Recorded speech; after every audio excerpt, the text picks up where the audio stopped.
Laga penting hidup mati akan dilakoni Sriwijaya FC Jumat mendatang menghadapi PSPS Pekanbaru di Stadion Kaharudin Nasution Pekanbaru Riau. Dalam laga tersebut, Wakil Presiden Sriwijaya FC M. David mengharapkan para pemain untuk lebih fokus dan bangkit dari kekalahan laga sebelumnya. Dijumpai di Asprof PSSI Kota Palembang, M. David selaku Wakil Presiden Sriwijaya FC mengungkapkan harapannya kepada seluruh pemain yang akan bertanding pada Jumat mendatang hadapi PSPS Pekanbaru di kandangnya untuk lebih fokus dan bangkit atas kekalahan yang diderita dalam laga sebelumnya.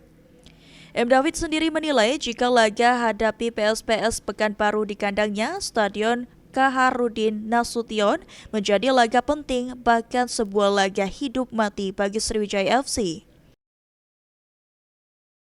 Untuk kembali kebangkitan tim kebangkitan kita Sriwijaya FC, yang melihat kita udah 4 kali pertemuan, kita hanya meraih 1 poin ya, 1 poin dan 3 kekalahan. Nah di sini saya berharap penuh pada rekan-rekan pemain tim Sriwijaya FC agar segera bangkit dan kembalikan performa yang terbaik, sajikan tontonan-tontonan terbaik untuk warga Sumatera Selatan dan para supporter.